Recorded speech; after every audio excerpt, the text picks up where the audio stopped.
हाय, मैं हूँ सीए गौरव सबरवाल। तो आप अपने बीकॉम के फर्स्ट ईयर में हैं और आपके मम्मी पापा बड़े ही प्यार से आप मुझसे पूछ रहे हैं, तेरे दोस्तों ने तो सीएस की पढ़ाई शुरू कर दी, तू क्या करेगा? तो ये वीडियो आपके लिए है। हम इस वीडियो में डिस्कस करेंगे कि भाई अगर आप अपने बीकॉम फर्स्ट ईयर में हैं तो क्या किया जाए, ACCA या CMA USA। चलिए करते हैं बात। तो भैया ये है एक कंपैरिजन वीडियो। इस वीडियो के अंदर पहले तो हम आपके डिसीजन से रिलेवेंट पॉइंट्स को डिस्कस करेंगे। अब इंदौर में पॉइंट को पॉइंट कहते हैं, मैगी पॉइंट हो गया, मोमो पॉइंट हो गया, स्टडी पॉइंट हो गया, ठीक है, इसलिए मैंने पॉइंट बोल दिया। नाउ फिर हम फाइनल वर्डिक्ट के ऊपर आएंगे। आपको डिसीजन लेने के लिए ये फाइनल वर्डिक्ट आपकी बेहद मदद करेगा, बट ओनली आफ्टर आपने पहले के सारे पॉइंट्स देख लिए। तो ऐसे ही आसानी से करियर के डिसीजन लेने के लिए सब्सक्राइब करना मत भूलिएगा। फिलहाल हम शुरू करते हैं अपने पॉइंट नंबर 1 से, which is field of work. तो ये जो CMA USA है ना, ये फाइनेंशियल मैनेजमेंट और मैनेजमेंट अकाउंटिंग की फील्ड से है और टारगेट करता है एक कंपनी की financial planning and analysis department के अंदर जो अलग अलग प्रोफाइल्स होती हैं उनको, और काफ़ी सारी प्रोफाइल्स इसके अंदर होती हैं जो हर कंपनी में होती है, भले ही इंडियन कंपनी हो, फॉरेन कंपनी हो। ACCA UK अकाउंट्स और ऑडिट की फील्ड से है, तो ये फाइनेंशियल प्लानिंग एंड एनालिसिस की प्रोफाइल्स के साथ साथ अकाउंट्स और ऑडिट की प्रोफाइल्स को भी यहाँ पर आप टारगेट कर सकते हैं, यानी कि ACCA का CMA से कंपेरेटिवली काफ़ी वाइडर स्कोप है। आइए बात करते हैं सेकेंड पॉइंट की, which is duration and cost. भाई CMA USA ना 8 से 10 महीने ज़्यादा से ज़्यादा लेता है क्लियर होने में, 2 ही तो पेपर होते हैं इसके अंदर, जबकि ACCA को क्लियर करने में 2.5 से 3 साल लग सकते हैं, क्योंकि यहाँ पर 13 पेपर होते हैं देने के लिए। And therefore ACCA requires a certain long term commitment, जो CMA के अंदर नहीं होता, क्योंकि शॉर्ट टर्म के अंदर उसे कंप्लीट किया जा सकता है। पॉइंट नंबर 3 पे आते हैं जी, डिफिकल्टी लेवल की बात करते हैं। ACCA नॉलेज लेवल देखा जाए तो CMA USA से बेहद आसान होता है। ACCA स्किल लेवल देखें तो वो भी CMA USA से आप कंपेयर कर सकते हैं, बट ACCA के असली रंग दिखने शुरू होते हैं पेपर F5 और F8 से। ऑफ ए प्रोफेशनल लेवल तो CMA USA से डेफिनेटली काफ़ी मुश्किल होता है। In short CMA USA moderately difficult होता है, बट ACCA से डेफिनेटली आसान है इसे कंप्लीट करना। आइए फटाफट से बात करते हैं पॉइंट नंबर 4 की, विच इज़ नौकरी और पैसा, यानी कि जॉब्स एंड सैलरी। अगर आप इंडिया में देखें तो दोनों को ही लेकर जॉब्स का कोई इशू नहीं है।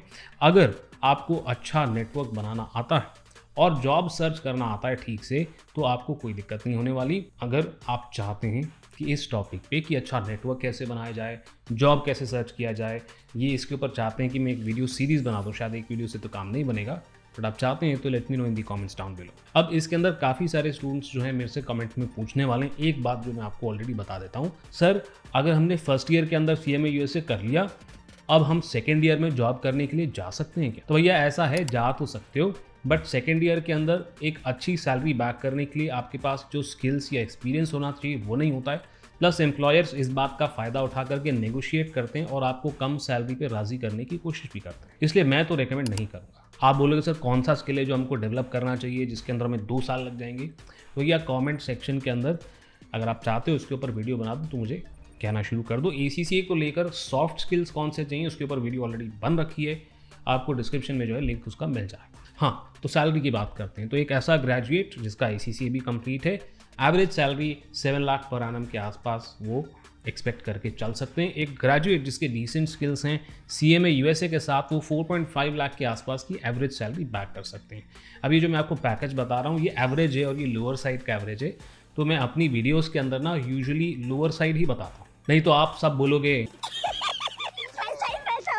और घुस जाओगे उस कोर्स को करने के लिए, जबकि मेरे हिसाब से सैलरी नहीं, आपका इंटरेस्ट करियर चूजिंग क्राइटेरिया होना चाहिए। चलो जी, तो आते हैं फाइनल वर्डिक्ट पे।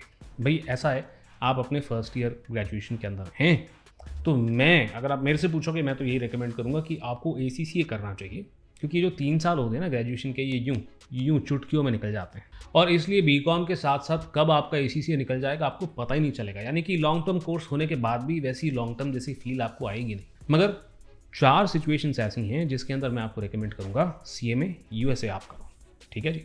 सिचुएशन नंबर 1, अगर आप लॉन्ग ड्यूरेशन कोर्स परस्यू नहीं करना चाहते हो, नहीं माने सर हमारा 2.5-3 साल का कोर्स करने का, तो ठीक है CMA USA कर लो।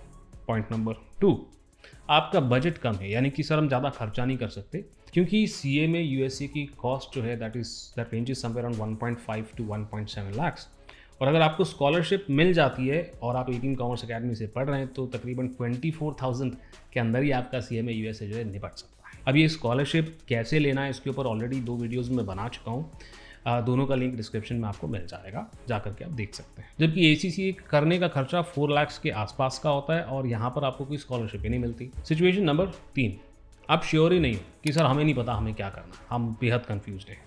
In that case CMA USA is definitely a better choice, because यहाँ पर ना 12 लर्निंग ऑब्जेक्टिव्स होते हैं और ये जो लर्निंग ऑब्जेक्टिव्स होते हैं ये पढ़ के आपको आइडिया लग सकता है कि फ्यूचर में किस फील्ड में आपको जाके स्पेशलाइजेशन करना चाहिए। एंड पॉइंट नंबर 4, अगर आप फर्स्ट ईयर में हैं और CMA USA पहले साल के अंदर अपना कंप्लीट कर लेते हैं तो अभी भी आप ACCA के अंदर 3 पेपर के एग्जामिशंस क्लेम कर सकते हैं। एंड देयरफॉर ग्रेजुएशन तक there is a strong possibility कि आपका CMA USA भी हो जाएगा, आपका ACCA भी हो जाएगा। हो सकता है 2 से 3 पेपर रहते हो जो और 6 से 9 महीने के अंदर आप निपटाते हैं। एंड फाइनली CMA USA के साथ कुछ और कॉम्बिनेशंस भी फिट बैठ सकते हैं, जैसे कि CMA USA कॉर्पोरेट फाइनेंस में तो आपका बाद में मूड बन जाए नहीं मैं पोर्टफोलियो या स्टॉक मार्केट वगैरह के अंदर जाना चाहता हूं तो मैं CFA कर लूं, या फिर कॉर्पोरेट फाइनेंस के अंदर ही स्पेशलाइजेशन करना चाहते हैं तो MBA फाइनेंस कर सकते हैं। तो क्योंकि फर्स्ट ईयर में ही आप फ्री हो जाओगे, राइट, तो सेकेंड ईयर से आप कैट का प्रिपरेशन वगैरह करना शुरू कर सकते हो and you can now start preparing for MBA finance. अगर आप चाहते हो इन कॉम्बिनेशंस के ऊपर मैं एक वीडियो बना दूं तो please let me know in the comments down below.